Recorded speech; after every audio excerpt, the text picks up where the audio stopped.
Gas തീരുന്നതല്ലാതെ നമുക്ക് സാധനങ്ങളൊക്കെ വെച്ചാൽ കരിഞ്ഞു പോകും. ആ ഒരു ഭാഗത്ത് ദോശ ചുട്ടാൽ പോലും ദോശയൊക്കെ കരിഞ്ഞു പോകും. കറിയൊക്കെ ആണെങ്കിൽ ചട്ടിയൊക്കെ കരിഞ്ഞു പിടിക്കും. അപ്പോൾ ആ ബർണർ നമുക്ക് മാറ്റാൻ സമയമായിട്ടുണ്ട് കേട്ടോ.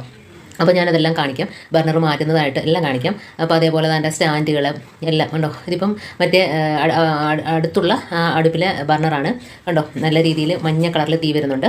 അപ്പോൾ നമുക്കതെല്ലാം മാറ്റി കൊടുക്കാം. അപ്പോൾ അത് ക്ലീൻ ചെയ്യാനായിട്ട് ഇതേപോലെ എടുത്ത് മാറ്റിയിട്ട് നമുക്ക് കുറച്ച് പേസ്റ്റ് തേച്ച് കൊടുക്കാം. ആ ബർണർ ഇടുന്ന ഭാഗം ഉണ്ടല്ലോ, ആ ചുറ്റുഭാഗത്തായിട്ട് ആദ്യം ഒന്ന് തേച്ച് കൊടുക്കാം. അങ്ങനെ ചെയ്യുകയാണെങ്കിൽ നമുക്ക് പെട്ടെന്ന് മാറ്റാതെ തന്നെ അത്യാവശ്യമൊക്കെ ഒന്ന് വേവിച്ചെടുക്കുന്നതിനൊക്കെ നമുക്ക് ഇതേപോലെ പറ്റും കേട്ടോ. അപ്പോൾ ഇടയിൽ കൂടെ തീയൊന്നും ആളിപ്പോവില്ല. തീയൊന്നും അതേകത്തായിട്ട് പൊട്ടിയിട്ടുണ്ട്. അപ്പോൾ അതിൻ്റെ ആ പൊടിയെല്ലാം അതിനകത്ത് വീണിട്ട് ആ സ്റ്റാൻഡിനകത്ത് വീണിട്ട് ഗ്യാസ് ഒരുപാട് വേസ്റ്റ് ആകാനൊക്കെ ചാൻസ് ഉണ്ട്. അതുപോലെ അപ്പോൾ ഇപ്പോൾ കണ്ടോ നല്ല രീതിയിൽ നീല കളറിൽ കത്തുന്നുണ്ടോ. ആ പേസ്റ്റ് തേച്ചതിന് ശേഷം കണ്ടോ തുരുമ്പിച്ച് പോയിട്ടുണ്ട്. നമുക്കതെല്ലാം മാറ്റിയെടുക്കാം.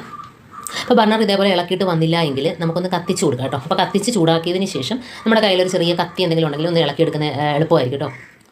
ഇതിപ്പോൾ കണ്ടോ ഗ്യാസ് ഒരുപാട് ലീക്കാവുന്നുണ്ട്. ഇതേപോലെ ആളി കത്തുന്നുണ്ട്. എന്നാൽ നമ്മുടെ സാധനങ്ങളിട്ട് പെട്ടെന്ന് കരിഞ്ഞും പോകും. അപ്പോൾ ഇതേപോലെ ബർണർ മാറ്റി കൊടുക്കുന്നത് നല്ലതാണ്. ഇതിപ്പോൾ കൊണ്ട് ചെറിയ കത്തി വെച്ചിട്ട് ചുറ്റുഭാഗത്തൊന്ന് ഇളക്കി കൊടുത്തതിന് ശേഷം നമുക്ക് ബർണർ പൊക്കിയെടുക്കാം. അപ്പോൾ ചെറിയ ചൂട് വേണം. അതിനാണ് ഞാൻ കത്തിച്ചത്.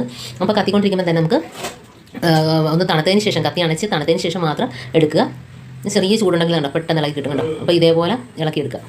കത്തി വെച്ചിട്ട് അതിനകത്ത് അങ്ങനെ ആക്കുമ്പോൾ തന്നെ നമുക്ക് അതിനകത്തുള്ള ആ പൊടികളൊക്കെ കിട്ടും. ഈ പൊടി കയറിയിട്ട് മഞ്ഞ കളറിലൊക്കെ തീ കത്തിയാൽ നമ്മുടെ പാത്രങ്ങളെല്ലാം കരി പിടിക്കും കേട്ടോ. ഒരുപാട് കഷ്ണങ്ങൾ വേസ്റ്റ് അതിനകത്തുണ്ട്. അതിന് നമ്മൾ അപ്പോൾ അതിനകത്തുള്ള ആ പൊടിയെല്ലാം പോയി കിട്ടും കേട്ടോ. എത്ര ബർണർ മാറ്റിയിട്ട് കൊടുത്താൽ പോലും വീണ്ടും അതിനകത്തുനിന്ന് പുകയും കരിയൊക്കെ പിടിക്കാനൊക്കെ ചാൻസ് ഉണ്ട്. നല്ലോണം ഫ്ലെയിം കത്തത്തില്ല. അപ്പം നല്ല രീതിയിൽ തുരുമ്പിച്ച് പൊടിഞ്ഞിട്ട് ഇതിൻ്റെ ഈ വേസ്റ്റുകളെല്ലാം അതിനകത്തോട്ട് വീണ് പോകും. അതുകൊണ്ടാണ് നമ്മൾ ഇടയ്ക്ക് സ്റ്റാൻഡൊക്കെ ഒന്ന് മാറ്റി കൊടുക്കുക, കമഴ്ത്തി തട്ടി കൊടുക്കുക. ഉണ്ടോ ആ സ്റ്റാൻഡിന് ഒരു കംപ്ലയിൻറ്റും ഇല്ല. സ്റ്റാൻഡ് പൊട്ടിയിട്ടുണ്ടെങ്കിൽ അത് മാറണം കേട്ടോ.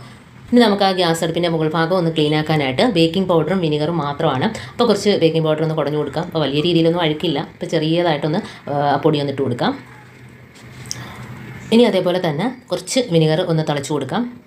അപ്പോൾ നല്ല രീതിയിൽ അതിൻ്റെ കറയും തുരുമ്പും എല്ലാം പോയിട്ട് ക്ലീൻ ആയിട്ട് കിട്ടും. പുതിയ സ്റ്റൗ പോലെ. അപ്പോൾ ഇത് വർഷങ്ങൾ പഴക്കമുള്ളൊരു ഗ്യാസ് അടുപ്പാണിത്.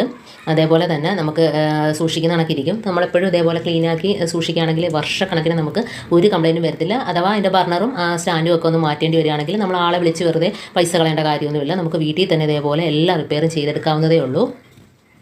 നമുക്ക് തന്നെ വീട്ടിൽ അതിൻ്റെ എല്ലാ കാര്യങ്ങളും മാറ്റി പുതിയതാക്കി ഇടാവുന്നതേ ഉള്ളൂ. അപ്പോൾ ആ ബർണർ മാത്രം ഞാൻ മാറ്റിയിട്ടില്ല. കാരണം കുറച്ച് ദിവസം കൂടെ അത് നമുക്ക് ഉപയോഗിക്കാനായിട്ട് പറ്റും. കത്തും കണ്ടോ ഒരു സ്വല്പം പോലും മഞ്ഞത്തീ ഇല്ലാതെ കണ്ടോ. അപ്പോൾ നമ്മൾ ഇതേപോലെ വൃത്തിയാക്കി നമുക്ക് തന്നെ ചെയ്യാവുന്നതേ ഉള്ളൂ.